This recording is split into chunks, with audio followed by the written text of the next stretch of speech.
Super bulky knits with yarn sizes 6 and 7 are becoming very popular. They work up fast and they're lots and lots of fun. With this in mind, knitting loom makers have been making super bulky looms for knitters. There is another way to achieve it with a loom you might already have. Here I'm working on the Answer Ladies Make It Yourself knitting board. In the video pictured on the screen now, I show you how to make one for yourself using very basic tools and basic skills. Believe me, my carpentry skills are basic, and if I can do it, you can do it too. My version only costs a few dollars. So if this is something you'd like to try for yourself, that's an option. I actually learned this technique from Marla Richards' booklet that came with the Noble Knitter that she used to make and sell. Those are out of production now, although sometimes you can find one on eBay. What makes this possible is that the Noble Knitter and the one that I designed to Make It Yourself loom both have two sets of holes. My bolt is through one of the holes and I'm pointing to the other one. This allows us to either offset the two boards slightly, as I have done here, or to make the two rows of pegs exactly oppose one another. The board pictured now and the next one coming have pegs that oppose each other exactly. And while technically it is possible to wrap the way you need to for big knitting, making the double board into a single knitting board, it is a very awkward wrap and I don't recommend it. Were it possible to add a second set of holes so that we could offset these two boards, as I'm offsetting the Noble Knitter in the next demonstration, they could do the same job, but there isn't actually room for a second set of holes, at least on this one. Here's how this kind of knitting works. We are really using the two rows of pegs as a composite peg. Each pair of pegs functions as a single peg. The ones near me, where my thumb is walking down the row, those are the ones actually functioning as loom pegs, while the ones on the opposing board are enlarging the wrap. They're just really spacers, but the two together are acting as gigantic pegs. Here's the Noble Knitter 25, set up as we normally would for double knitting, with two opposing sets of pegs parallel to one another. Our fabric will be formed between the two boards and drop down between them. To set up for extra bulky knitting, we'll disassemble it from its normal configuration. I've got two wing nuts on the ends. Depending on what kind of board you have, you might have wing nuts, you might have regular nuts. We'll take them off and remove all the washers and spacers. These bolts have been in my loom for a while, so they're a little stiff, but I need to get them out of the two boards, get all the washers and spacers out from outside as well as from in between, and slide the bolt that holds them together completely out so we can reconfigure. On this loom, the pegs are very close to one edge and quite far from the other edge, and I am going to set up with the maximum distance between the pegs to show you how big the stitches can be, possibly. You could also configure them with one narrow side to one wide side. The important thing is to end up with the two rows of pegs offset from one another, so it would take a zigzag action to wrap between the two sets of pegs. And that is exactly how we do wrap in order to knit. Once the two boards are aligned as you have in mind, it's time to fasten them together. I find it best to put the stack of spacers on to the point that the end of the bolt will be obscured by the wing nut or your other nut, just to keep it from getting fouled in the knitting.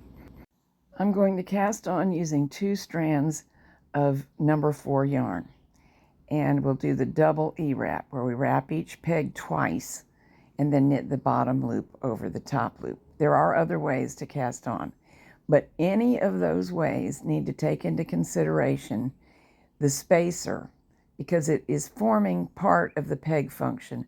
We have to go behind it. So I'm pulling snugly around the peg away from me. then wrapping loosely around the peg near me twice, lifting the bottom loop over the top loop, and then tightening up the stitch. Not so much it'll be difficult to knit off in the future, but enough it's not sloppy.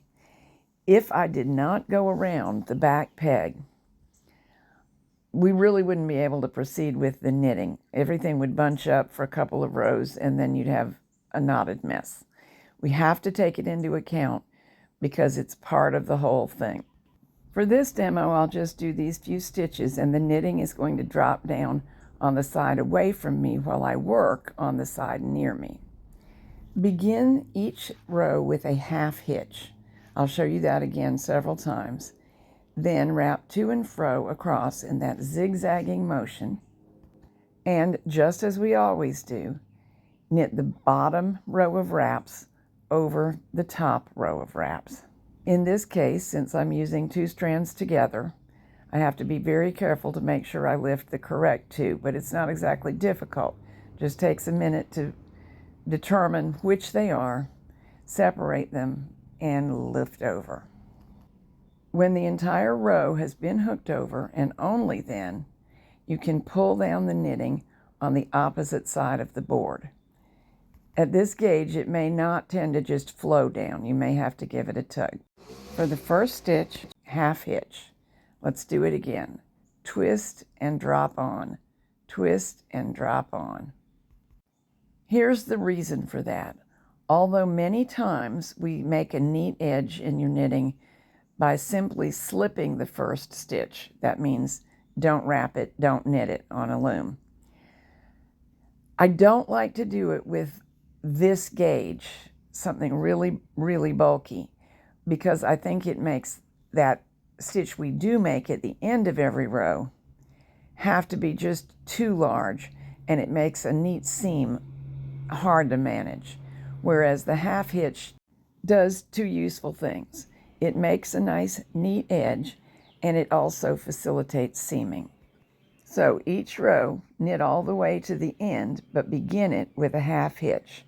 Now zigzag across, and we will knit every stitch, but on the return trip, the stitch that was knitted last this time will begin the row with a half hitch. I usually knit off the final stitch and then go back and knit up to it.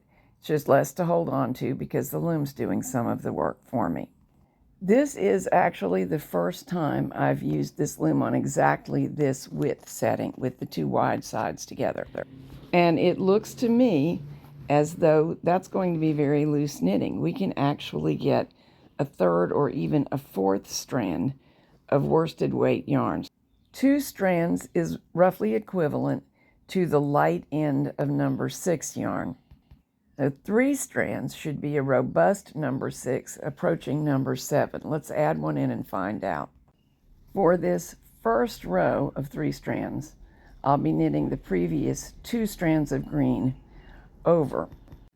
All future rows, I'll be knitting 3 strands, 2 green plus 1 orange. So they will be a set of those staying on the pegs as well as a set getting knitted over. Well, I knit for a minute. Let me cover a couple of little points that you may have spotted. First of all, these 2 boards have been in the same position a long time and had many big projects done on them. They're a little bit warped. In order to prevent that warpage from messing with my gauge, when I get done showing you how to do this, I will clamp them together for a little while and get rid of the warp. I loved Noble Knitters, still do.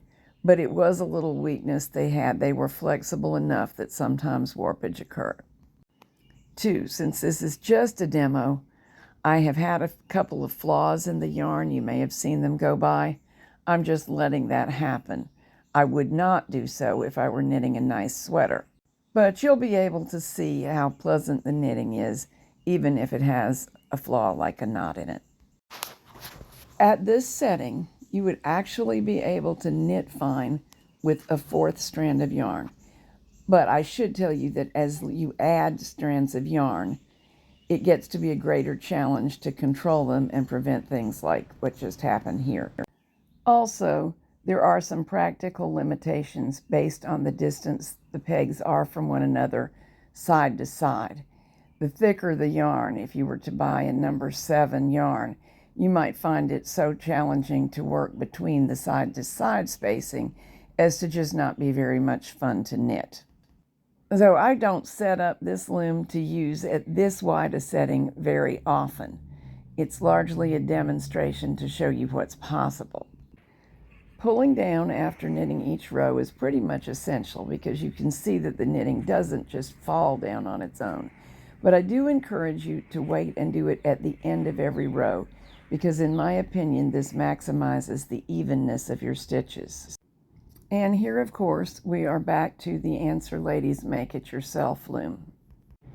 I'm using a single strand of Lion Brand respun yarn. This is a polyester number 6 made from recycled fibers. I also used this yarn for the Yes You Can Loom Knit an Adult Cardigan, which is a movie presented in regular adult sizes and a second movie in plus sizes. That design was made with 3/4 inch peg spacing on a Cindy wood loom using the E-wrap stitch. I'm very happy with the design. It's a heavyweight, thick, jacket-like fabric. But for the next project I planned, I wanted to see if I could get a more traditionally draping, loosely knit stitch. Setting up the loom as we have, using a double knitting loom to create a set of single but composite pegs, seems to be the solution. This method is creating U-shaped stitches like traditional hand-knitted knit stitches and a somewhat looser, softer fabric.